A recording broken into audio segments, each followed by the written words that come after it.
Welcome to Coaching Kidlit, a podcast about writing and publishing good kidlit. We dig into various aspects of writing craft through a kidlit lens and provide inspiration and clear, actionable items to help writers like you move forward on their kidlit writing journeys. I'm Sharon Skinner, author, accelerator, certified book coach, and author of speculative fiction and kidlit, including picture books, middle grade, and young adult. Hello, listeners. Today we have another author guest for you. Meredith Davis is the author of The Minor Miracle and The Minor Rescue, books 1 and 2 in the Amazing Adventures of Noah Minor series, out from Waterbrook in 2024 through 2025. And she's the co-author of Her Own 2 Feet, A Rwandan Girl's Brave Fight to Walk. That came out from Scholastic in 2019. She once worked in an independent children's bookstore, started the Austin chapter of SCBWI, and earned her Master's of Fine Arts in Writing for Children and Young Adults at VCFA. Her superpowers include reading, grandmothering, and finding ways to fit more books in her Austin, Texas home. Welcome to the show, Meredith. Thank you. It's such a pleasure to be here. I really am excited for this conversation. I'm looking forward to talking to you. So you actually wrote a book in 2019, and then you had a little space between that and the Noah Minor adventures. You want to talk a little bit about your writing journey? Yeah, sure. I'd love to. So I actually started writing a really long time ago. And you mentioned that I started the Austin chapter of SCBWI, and that was kind of the beginning of my writing journey. Really, I decided I wanted to write children's books. At about the same time, I was working at this independent children's bookstore and just really learning the ropes about children's books. It was amazing. It was called Toad Hall. And so I just skyrocketed in what I was learning at the time and was writing and submitting, also having kids, had 3 kids, and went on. I kind of kept hitting a brick wall, was having trouble getting an agent, knew I wanted to publish, was seeking that contract and just was not having for me. And so I got my MFA at VCFA. I figured if I really took myself seriously and put the money and time into getting that master's, then it was going to happen. And it did. So after that, I signed with my agent. The very first project that we went out on was actually The Minor Miracle, but it didn't sell. And so we went out for a couple of rounds, then we tried something else for a couple of rounds. And all while that was happening, life was happening. So my kids were getting older. And about that time, we brought a child into our home from Rwanda who needed clubfoot surgery. And so she lived with us for a year while she was having this surgery. And in my mind, that was just a very separate thing that was happening. It wasn't really related to my writing. But it just so happened I had signed with my agent while I was with Rebecca, while she was living with us. And my agent suggested, hey, wouldn't that be a great story? And I was like, well, yeah, it's a great story. I blogged about it. People were really interested in it. But it was narrative nonfiction, and I didn't write narrative nonfiction. I wrote middle grade. And so I resisted, and she kept kind of pushing. And so eventually I flew to Rwanda. I talked to Rebecca, and I said, hey, do you want to write a book together? So that first book did not look anything like I thought my first book would look like. But Scholastic bought it, and it did great. It was accepted into their book fairs. It sold over 150,000 copies. And it was just really, really exciting. So while we were doing all of that in 2019, it came out. There was COVID, of course. I started working again on some of these other manuscripts that I had. And one of those was The Minor Miracle. And just so happened that while I was working on Her Own 2 Feet with Rebecca, I met a woman who was a teacher who was also from Nigeria. She was Nigerian American. And I asked if she would be one of my sensitivity readers. And she was a teacher at the time. Well, that woman went on to become an editor at Waterbrook. And she's the one that ended up buying The Minor Miracle and The Minor Rescue. So it's just so cool how those connections came together. So that first book was bought in 2023, came out in 2024, and then the 2025 is when The Minor Rescue came out. And I'm back on the writing trail. I'm working on my next books, and you just never know what the connections are that are going to lead you to that next book. Yeah, so we were talking before we even got on the podcast a little bit about connections. So that's a great story that you ended up making that connection and then remaking that connection later when that book was bought by that editor. That's exactly right. And I had no idea at the time. It was just somebody she's actually credited in the back of Her Own 2 Feet. I thanked her for being one of my readers for Her Own 2 Feet. And so I just think that's really cool that those books are somehow strangely connected, even though they're very different in the way. Although it's also interesting that I have these really different looking books on my shelf now. I've got these fiction middle grade books about kids who find out they have a superpower. And then I've got Rebecca, But I like to think that she kind of had her own superpower, and it actually dovetails nicely because I do author visits and I talk to kids, and I always love to ask them, like, what's your superpower? And, I think there's such a huge mythology and fascination with superheroes, and there's so many movies that come out about superheroes. And so we often kind of overlook those extraordinary, ordinary things inside of us. And so, like the trajectory, I know we're going to talk about it in a minute, but with the minor miracle, Noah finds out that yes, he can manipulate gravity, and that's an amazing superpower. But at the end of the day, so are his friendships. And so I talk to the kids, I'm like, what do you have that you're not even noticing that actually is super powerful? Well, Rebecca was like that. Looking at her, you would have never thought that this girl was strong. And so we have this phrase in the book, strong like a butterfly. You can't tell how strong someone is by the way that they look. Just like a butterfly is strong, but they've got these fragile little wings. They can migrate 3,000 miles. And Rebecca left her home, left her family, flew 3,000 miles across the ocean to live with strangers while she had surgery on her club feet, which is incredible.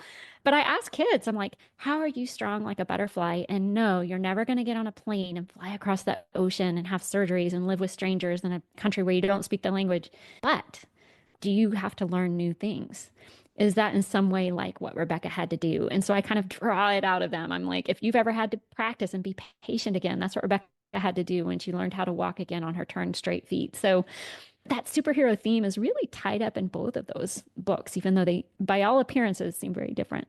I love that you talk about the superpowers that we have that we may Mhm. not notice. We talk a lot about the zone of genius in the same way.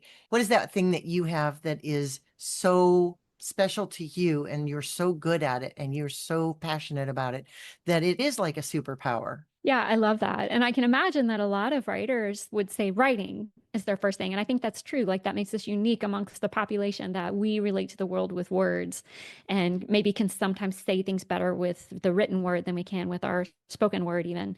But I like to even like dive deeper with that when I'm talking to writers and be like, what is your passion outside of writing? And how does that worm its way into your writing? How does it find its way? How does it influence what you write? As a book coach and a book editor, my superpowers really are in the area of understanding authorial intention so that when I'm editing someone else, I get what they're trying to do and I can help them do it better rather than me trying to tell them how to fix or write their book. I Mm-hmm. really get authorial intention. I often actually edit poetry for several Mm-hmm. poets who come to me specifically because I understand that intentionality and how critical it is, especially to a short work like poetry. And I take great joy in Mm-hmm. being able to do that for people and make sure Mm-hmm. that the writer's voice is what comes forward, not my editing. You're really empowering them by seeing what they can't see in themselves, which is awesome. So that's an awesome superpower. I love it. Thanks. I love it too. I love doing it. That's great. Let's talk a little bit about Noah and his superpowers. There's so many fun things about this. Let's start with the fact that you use gravitons as the way that he can move things. And that's real science, real potential physics that you've incorporated into the book. Was that something that you went out in search of, or did it just happen? I was so delighted when I happened upon the term gravitons.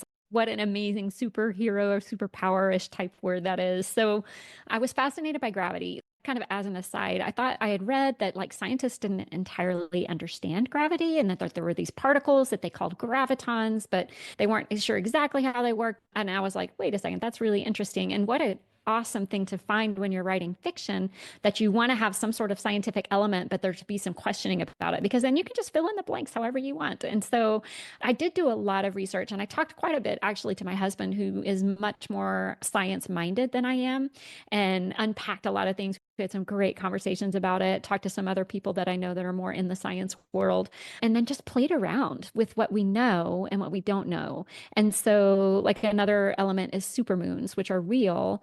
And I did all this cool research about like how supermoons can affect the tides. And maybe they say maybe some of these disasters were caused because of the supermoons, or it like had some sort of effect. I was like, okay, that's all I need is the maybe. The maybe is enough for me to take my imagination and run with it.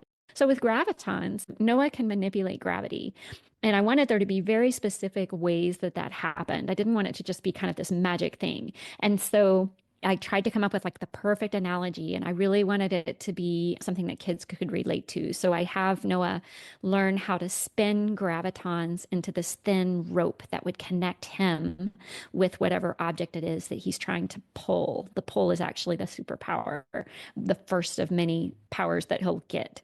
And so everybody can relate to like having something attached to a rope and pulling on it and like tension. But with that, if there was something on a desk and you're sitting in the chair and you have, say, a pen or a cup and you're sitting kind of far away from it and you pull on the rope and there's space between where you are and that cup or that pen is, it's going to drop a little bit, right? It would drop to the floor. And so I wanted that to follow those physics. I wanted it to be like true to what would really happen if there was a rope attached. And so that's something that happens. They're still affected by the gravity of the earth. I kind of got into the weeds with it. My editor had to like take some of it out and say, hey, we don't have to get too close into the minutia of all this and how it works. But it does work for kids that have those questioning minds and say, but what about? I think I covered all of the like what abouts for it to work in this world. I think you really did capture that. One of the fun aspects of that is how you made sure that each person has their own way of developing that ability to grab that thread and pull it toward them. I love how Rodney helps by using his superpower, which is playing the trumpet, how there are other ways, like the fishing analogy and things like that, for Noah to try and figure out how to come to his own way to do things. Because I think it's really important that kids get to understand that there's not a single way to approach things, and that their way is just as legitimate as anybody else's way. And you do a beautiful job of just showing that in this book without preaching it. Oh, thanks. I'm so glad you picked up on that. And I love hearing somebody else talk about my book because that was certainly in my mind, but I don't know if I could have said it quite that well. So your superpower is very evident. Yeah, I played trumpet when I was younger, much younger. And then I think it was ninth grade, I switched to oboe. And one of the interesting things about the oboe is that it's used to tune the orchestra or the band. You play a middle C. And so I was the one that had to tune everybody. And I actually was often out of tune. So I had this little tuner that would sit on my music stand and I would watch it to make sure that the bar was just right. And it's funny that you picked up on that because that whole idea of a line, I really thought about that when you're tuning, when you have a note, when you hit it just right. And then when all the other instruments hit it just right, they all come together. And it is like this solid line, this note. So yeah, Rodney does help Noah. And he's thinking through all these things. He's thinking of how this other person is using wool and how if you spin wool, eventually it turns into this one long thread. So it's connected to me in all my different experiences, but also I was trying to get to that truth, which you just spoke. It's really clearly there without being overt. It's beautifully done. I really appreciated that. I also really enjoyed Noah as a character. You made him fallible and you gave him a lot of challenges in this book. And without spoiling the book, he has to come to a realization that what he believes is not the truth. And it takes him a while.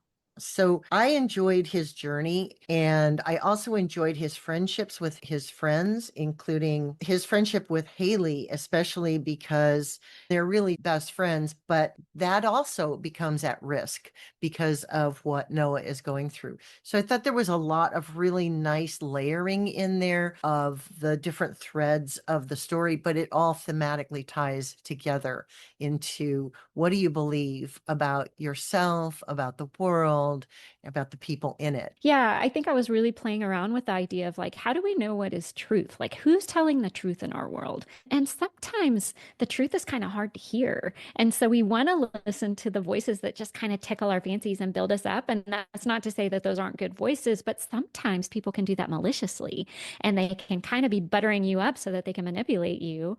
And sometimes the hard truth that hearing like, hey, you're not the best, but we'll work with what we've got. You don't want to hear that. And it can either crush you or it can make you push back. So Noah has to decide, is he going to trust his Uncle Saul? Is he going to trust Gravitas, this organization that's offered to train him? And what's at stake there? Because if he chooses not to trust this person, even if he's got his misgivings, like, I'm not sure I trust that person, but if I part ways with him, there's consequences and I may not want to deal with those. So, yeah, I think those are all like real life things that kids have to deal with and adults. Meredith, we talked about my superpower. What is your superpower? Well, I think my easy to say superpower is writing. I mean, I really do think that like I can say things with words on the page that I have trouble saying out loud.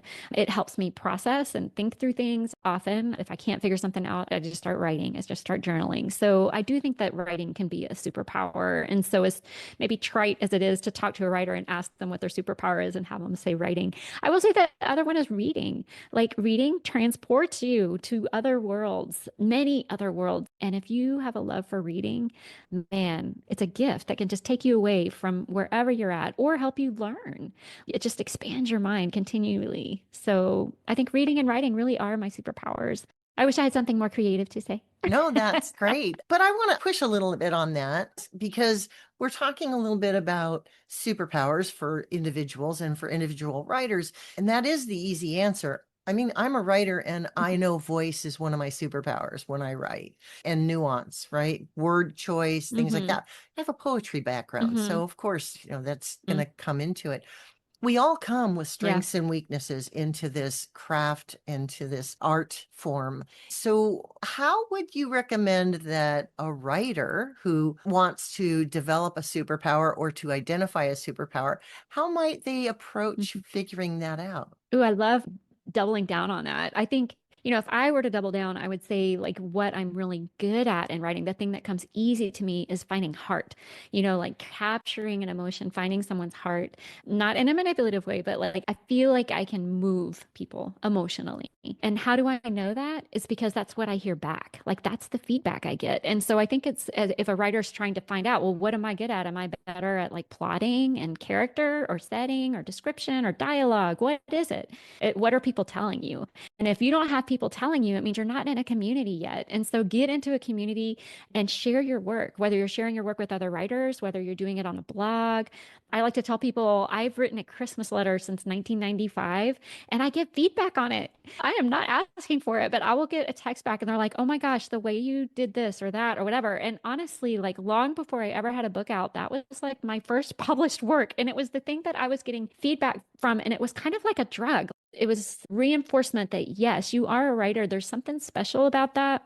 You're getting feedback that that's something that's touching people. So then that turned into blogging and letters and emails and all sorts of things before I ever got brave enough to really start sending out manuscripts to publishers. So yeah, I just think, what are people telling you? That brings us back to connection and communities. And I think when you do find community, when you are out there, say you're looking for a critique group, is to figure out who has the right superpowers to help you advance your writing while your superpowers can help them advance and level up their writing. Yeah, I totally agree. I've been in many different critique groups over the years, lots of different looking ones. And, I think in the beginning, we were all kind of beginners and we were all like helping each other, but we were all so passionate. So it was like, did you read this book? Did you read that craft book? What did you think about this? And it was really exciting to see each of us, our work growing and eventually going out there and getting published and those sorts of things. And now, it's been many years and I write with several different groups. And so some of those groups, I may be the only one published, but man, those are good writers. And we've got so much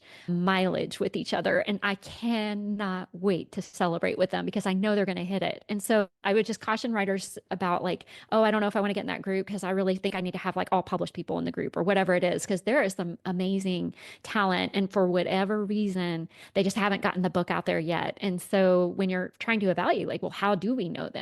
Like sitting in, hearing how they talk about books is a great way. Like, are they actually trying to fix it and rewrite it, or are they just pointing out what bothers them? Also, kind of seeing the structure of the group because they're structured very differently depending on who you write with.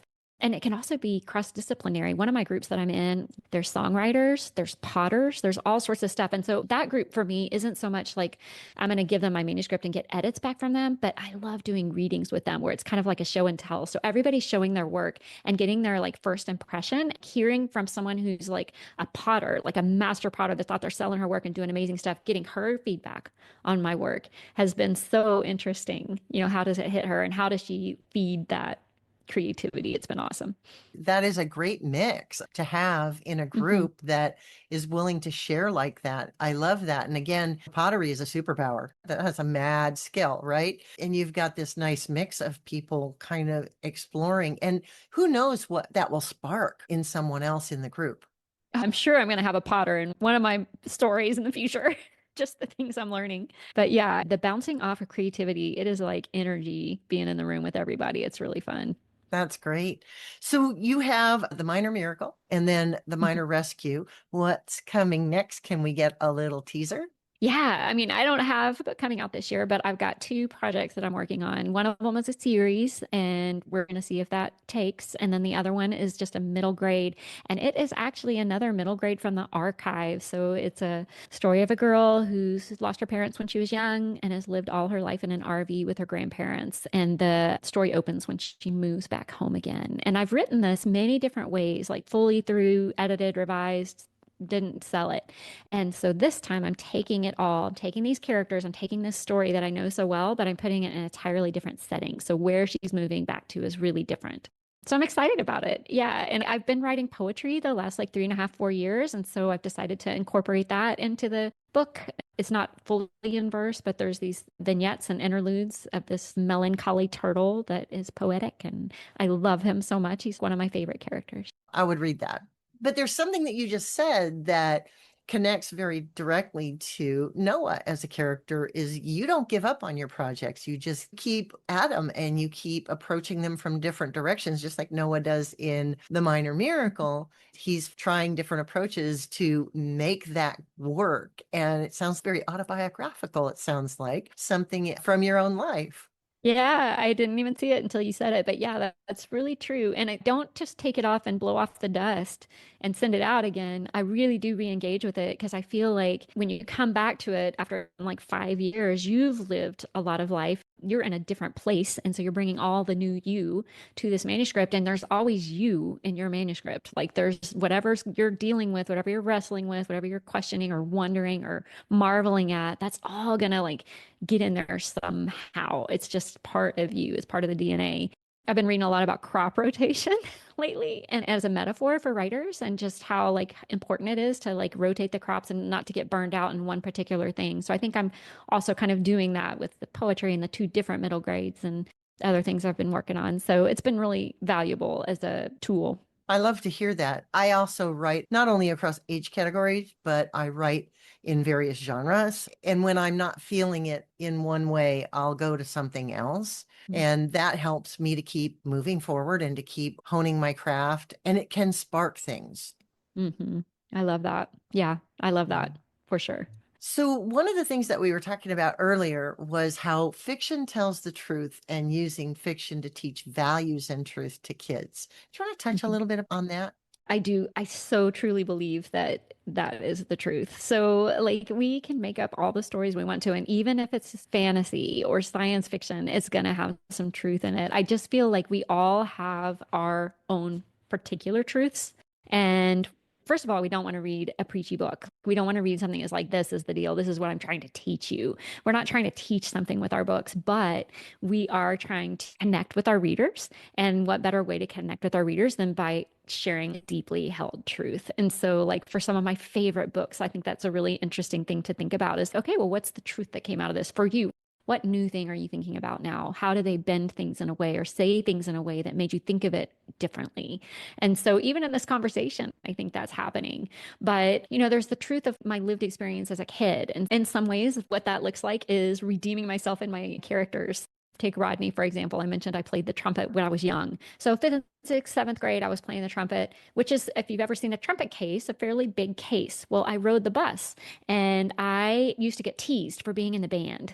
And so it was like super humiliating for me to like get on the bus with my trumpet case because I felt like everybody was staring at me. Now, this was probably not the case, but this was my truth as a seventh grader that was super aware and wanting to look cool. So I went to my band director and I told him, I said, hey, I don't want to play the trumpet anymore. I want to play the flute. And he's like, the flute? You're great. You're first chair trumpet, Meredith. Why would you want to play the flute? And I was like, I don't know. I just kind of like the sound. But I wanted to play it because it would fit in my backpack. It was a tiny instrument. And I didn't want to tell him that.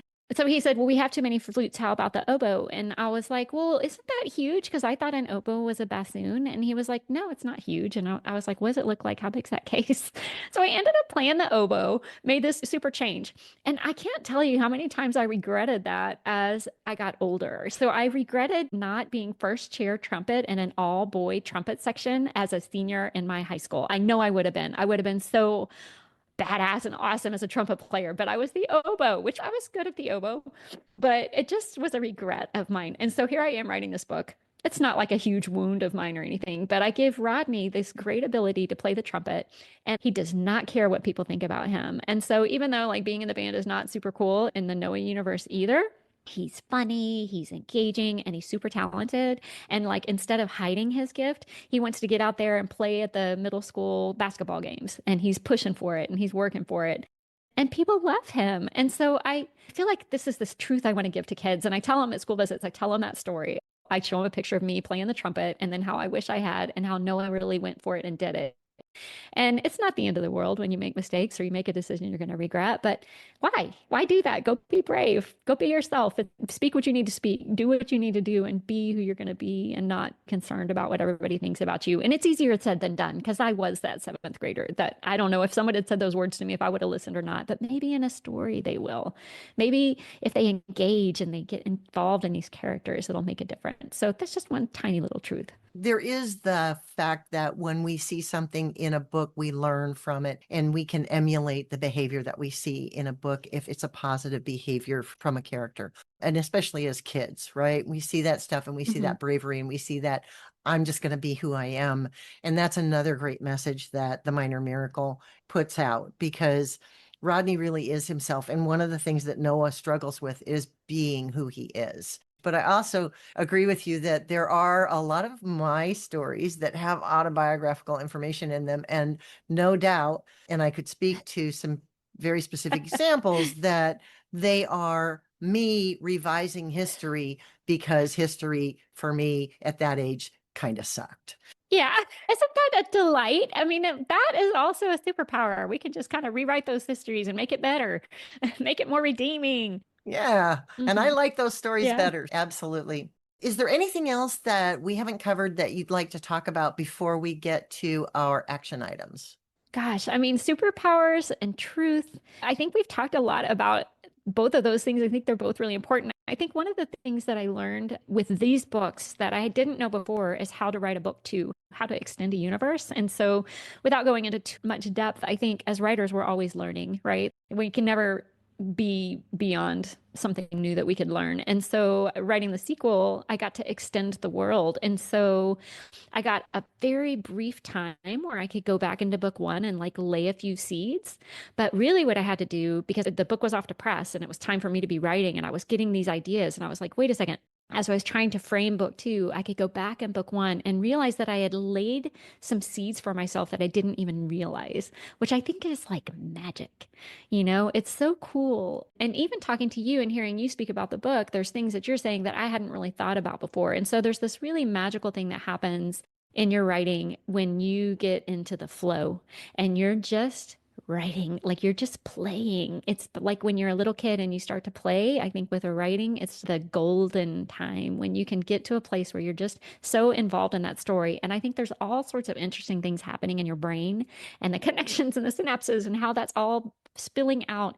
We have millions of choices of ways that we can take a story, and it can be overwhelming. But when you get in that flow, you just go and you trust. There's like a trust there. And so it was so gratifying and cool to get to book two and see, like, hey, this is going to be okay. I had all this stuff. And, you know, whether or not you're going to be writing a sequel, I think if you can get to the point where you're sharing it with someone else, if something else comes after that book, and that's why I think a lot of us pursue publication or post our stories or whatever we're doing. We're trying to find that connection because there's going to be something on the other side. There's like something cool that we're going to discover about ourselves in our book when we get to the other side. So that's more about writing than these particular books, but I think it's important to say. Well, I love the layering of elements in a book, and I do that instinctively Mhm. as well. And I love going back and reading it later and going, oh, I'll put that there. Mhm. Huh, Mhm. that's pretty Yeah. cool.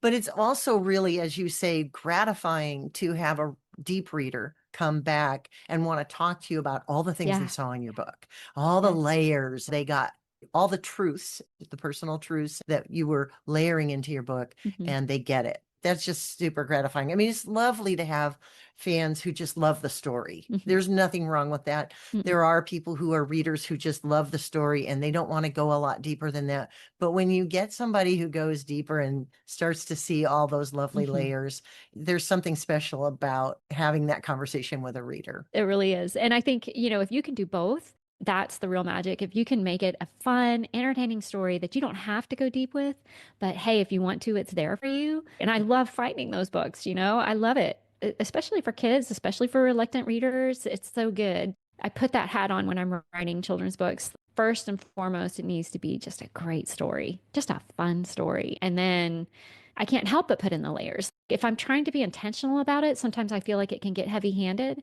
If you just try and engage, and like I said before, the flow, get into the play of it, get into just the meat and the story of it, the rest of it will come just because it's there already. You don't have to worry about it. It's going to be there. Yeah, I love letting out your own organic truth into the words as you Hmm. write. And yeah, forced writing, it's never good. All right. So, what action item do you have for our listeners today? Yeah, I love that you do this. And now I want to go back to every single one of your podcasts and get all the action items and write them down and use it as a checklist. I just love it. So I enjoyed thinking about this. I think what would be really fun for writers and helpful is to make, I call it an evidence board. So in your mind, imagine one of those detective boards where they put up all these different cards and they tie string to the pens and they're connecting all these different things. So I think it would be really helpful if you do that with your manuscript. And what I was thinking you could do is put your name in the middle, like put you, something, maybe your picture. And you can do it on paper, you can do it actually on a wall with string if you want to. But then start pulling out the elements of what you're writing and putting them up on the wall. They don't even have to be necessarily connected to you, but just start doing them like a word cloud all around and then start drawing lines, the connections. And I think you'll be surprised that while many of them are going to connect to you, maybe all of them are connecting to you, they're also going to start connecting to each other. And I think that it could also be generative if you're drafting to help you come up with new things, just different connections that you're going to make between the characters, between the settings, and between yourself. And it might pull out some things that you hadn't thought about before, like instead of it being like what's already there, I'm going to make this word cloud. Now you're going to start adding things. Maybe you can put little arrows on them, like this one's I need to add over here. And this is pointing to Meredith. That's definitely from her. I think it would be a really interesting exercise. If nothing else, it's fun. But I think it's also confirming that what you're writing is resonating with you. It's being written with some passion. I think sometimes we can all get kind of bored with our writing, frustrated with our writing. We might get stuck. So hopefully this would like break you out of any rut you might be in and kind of light a fire that may have been flickering. Yeah, I wish you all great luck and I hope that helps. I love that. I've done something similar, but just between characters to map out the connections and find ways where I can Mm-hmm. give them differing opinions so I can increase the tension and the conflict. It's a similar exercise, but I've never gone as deep as what you're talking Yeah. about. That sounds fun and very interesting. My action item for our listeners today is to own your superpower. We've talked about superpowers and we've talked about that we all have them. And I love how you ask kids in school about it. And I urge you to go deeper than I'm a writer. I want you to dig into how, if that's your superpower, what aspect of writing is your superpower? What is it that you're super good at? Because we're all good at something. When it comes to craft, we're good at some things. We're not as good at other things. My nemesis has always been plot. The thing that I'm super good at to start with was Mm-hmm. character. Everything I do is character driven, Mm-hmm. but then I have to work on plot. So everybody comes to Mm-hmm. this from a different direction. Process is personal. I say it all the time, but own your superpower. Think about it. Find your zones of genius, your superpowers, own those, and lean into them as you learn the other things that you want to learn along the way. Ah, I love that. I love the word own. Don't just name it. Own it. Like it is cool to have a superpower. Be proud of it. And if you have a superpower, you can also share. It gives you something to give back. So like how can you lean into that and not only like give it to your story, but give it to the people around you? I love it. That's great. Meredith, where else can we find you online? So you can find me on my website. It's meredithldavis.com. And that's a pretty beefy and robust website where you can find out about author visits. You can find lots of resources if you're looking for discussion guides for a book club or lesson plans, things like that. I also am out on Substack. It's called Author with a Kidlit Crush. And I have this fun little game I play where I love to get a topic and then find various books that group around it unexpectedly. And so I've got lots of different themed book lists, basically. They're not just recommendations, they're like why I love this book and what's amazing about it. Yeah, those are the two main places where you'll find me. I'm on Instagram at Meredith Davis Author and Facebook with Meredith Davis too. And we will put those in the show notes so that people can find you and see what else you're up to in the future. Thank you. Thank you for this conversation. This was so much fun, and reading The Minor Miracle was a blast for me. I can't wait to get to the next book. I didn't get a chance before this podcast to read the next book, but it's on my TBR pile. And I thank you so much for being such a fabulous guest. Yeah, Sharon, thank you. It's been such a pleasure, and I'm excited to be part of the cache of amazing authors that you've had on here before. So you're doing great work, and I'm really excited to be part of it. Thank you, and bye for now. All right, bye-bye. We hope you've enjoyed this episode of Coaching Kidlit, a writing and book coaching podcast for writers who want to level up their Kidlit game. For more episodes, visit coachingkidlit.com. And to find out more about what a book coach can do for you, visit my website, bookcoachingbysharon.com.